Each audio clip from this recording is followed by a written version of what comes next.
Benvinguts al podcast de Ciència en Català. Benvinguts a Bata i Bota. Amb tots vosaltres, la Laia i la Paula.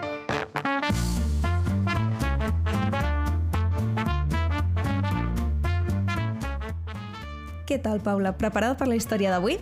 Preparadíssima. Doncs avui vinc a mostrar-te com les coses no són sempre blanc i negre, sinó que hi ha grisos i que aquests grisos també són importants. Avui explicarem una història una mica delicada, però que també volem visibilitzar. Comencem? I tant.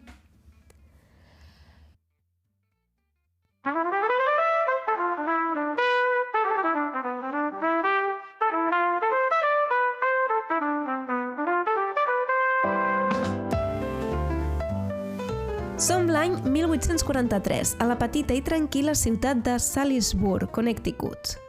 Ens trobem amb Levi Sweetdam, un jove de 23 anys que volia exercir el seu dret a vot en unes eleccions. Com a home blanc, adult, amb terres i ciutadà de USA, podia fer-ho. Però la seva petició va generar controvèrsia. Tot i que l'aparença del Levi era masculina, la petició del Levi va ser immediatament qüestionada, ja que es va extendre el rumor de que el Levi era més dona que home. Per resoldre la disputa es va cridar el metge local, el doctor William James Barry, perquè examinés el Levi i determinés el seu sexe. La seva paraula era la llei en aquella societat i tothom esperava amb nervis el seu diagnòstic. Després d'una revisió inicial, no us diré on, el Barry va declarar que el Levi era efectivament un home. I amb aquesta certificació el Levi va poder votar i els Wings, que eren els que estaven nominats en aquestes eleccions, van guanyar les eleccions per un sol vot. Ostres. Però la història no acaba aquí, ja que pocs dies després el doctor Barry va fer una altra descoberta que va complicar el cas. Tot i tenir penis, el Levi menstruava regularment i tenia una obertura vaginal. Com? Sí. Bueno, sí, és una mica difícil d'imaginar, ja que no és gaire habitual veure-ho i tampoc en els llibres de ciència o d'anatomia no t'ho ensenyen, això. no es mostra això. Aquesta revelació va posar en dubte el vot del Levi i, potencialment, el resultat de les eleccions. Però, més enllà de l'impacte polític, la història del Levi il·lustra un punt fonamental. El sistema legal i cultural que insisteix en dividir les persones estrictament en homes i dones no reflecteix la diversitat biològica que existeix en la natura. Exacte. Aquest és el punt fonamental que va voler recollir l'Anne Fausto Sterling en un article que hem traduït el nom, que és els 5 sexes, perquè home i dona no és suficient. Es diu així el paper, que va escriure en el 1993. Bueno. Jo diria bastant actual. Sí. Hi ha altra gent que ja diria que és una mica antic. Bueno. Però encara així és bastant actual. I aquest article el va escriure per tal de demostrar que en la natura i, per tant, en els humans, la intersexualitat existeix. Abans d'endinsar-nos en els 5 sexes, aclarim com funciona el sistema binari. Sembla una estupidesa, però crec que és important. Tradicionalment, el sexe s'ha entès com una classificació biològica d'home o dona segons els teus genitals. Aquesta, més tard, va arribar a ser una classificació ja cromosòmica, és a dir, una classificació genètica. Segons si tens XX, que aleshores ets dona, o XY, que aleshores ets doncs un home. Exacte. Però això va molt més enllà, ja que el fet de que tu biològicament siguis home o dona no només és fenotípicament, és a dir, com et veus, sinó que inclou també la genètica i inclús les hormones. Per això diem que aquest esquema binari d'home i dona no és senzill, és més complex. De fet, us posarem un exemple. Tu, Paula, ens pots explicar què és el SRI? Doncs diria que és un gen que es situa en el cromosoma Y i, per tant, el tenen els mascles, no? Sí, correcte. van fer un experiment amb ratolins de laboratori on s'eliminava aquest gen SRI, que com hem dit està en el cromosoma I dels mascles, que és el principal activador del desenvolupament de testicles. Aleshores, aquests ratolins XY desenvolupaven genitals femenins i característiques associades al sexe femení. Això evidencia que el sexe no depèn únicament dels cromosomes, sinó que la interacció dels gens, d'hormones i receptors és molt més complexa. Exacte. I tenim altres casos en humans, com per exemple podem incloure la insensibilitat als andrògens, on els individus XY desenvolupen un cos fenotípicament, és a dir, visualment, femení, perquè no responen a les hormones sexuals masculines. Ostres. Molt interessant. Total, tornant al tema. Alan Fausto Stelling estava enfadada amb el món perquè per ella el món anava molt més enllà de dos sexes. Exacte, d'home a dona.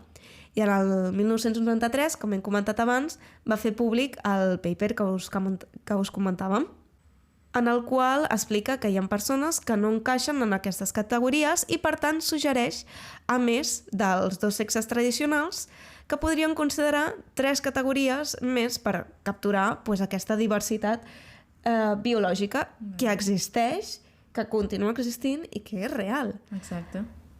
Que seria l'hermafroditisme, que serien aquestes persones que tenen el teixit testicular i ovàric, els mascles pseudohermafrodites, que serien les persones amb teixit testicular però amb característiques sexuals secundàries considerades femenines. Vale. O sigui, que tenen testicles però potser la seva tipologia de cos és més femenina que masculina. Exacte. Vale. Tenen testicles però tenen pit, tenen les espatlles més petites, tenen els malucs més amples. Vale. Això seria una mica. I també passa al revés, les femelles pseudohermafrodites, que serien aquestes persones amb ovaris, però amb característiques sexuals masculines. Vale. Clarament, l'obra de Alan Fausto Stelling no només és una crida de reconeixement a les persones que són intersexuals, sinó també a reconsiderar com definim conceptes com salut, identitat i normalitat. Com a societat hem de deixar de veure les variacions biològiques com un problema que s'ha de corregir i començar a entendre-les com a part de la rica diversitat humana. Exacte. Perquè, clar, ja ens hem queixat més d'una vegada de que els medicaments estan provats només en homes i hi ha moltes vegades que els efectes secundaris només se saben en ratolins mascles o en gènere masculí, i el gènere femení queda molt invisibilitzat. I realment, Laia, aquí tinc un dato curiós. Saps per què és això? Perquè hi ha tants estudis que ens fan en mascles i no en femelles. Sobretot quan passa ja a l'experimentació amb humans. I és que resulta que hi ha un factor de risc, que és que els científics no poden saber si la dona està embarassada o no. Llavors no volen fer certes investigacions amb dones perquè no volen afectar el fetus si és que està embarassada. Pues, ja, o sigui, sí. O sigui, realment té una explicació, però igualment és com... Que és una mica tonta l'explicació que et donen, en plan, no, si no ho hem estat utilitzant, no ho hem estat estudiant fins ara per aquesta raó. Ja, però igualment no, s'hauria de canviar i s'haurien de fer més estudis en femelles i dones, perquè o sigui, encara que sí, som la mateixa espècie, però no deixem de ser totalment molt diferents, o sigui, clar, amb homes de les dones. No pot ser que fins al 2023 els productes femenins no s'hagin provat amb sang de la regla humana. Exacte. És que no pot ser. Doncs clar, ara imagina't, si ja ens estem queixant de que la dona no se l'ha tingut en consideració dintre de veure els efectes secundaris, imagina't amb totes les persones que han nascut com a persones intersexuals. Exacte, o sigui, amb ells pràcticament no sap res. Els tenen invisibilitats d'una manera molt forta que no hauria de ser, perquè... No deixen de ser persones i existeixen. Clar, i és la seva normalitat. Exacte. És que és molt fort. Doncs això, aquesta perspectiva és especialment rellevant quan parlem de la situació actual de les persones intersexuals a Espanya, que fins a l'any 2000...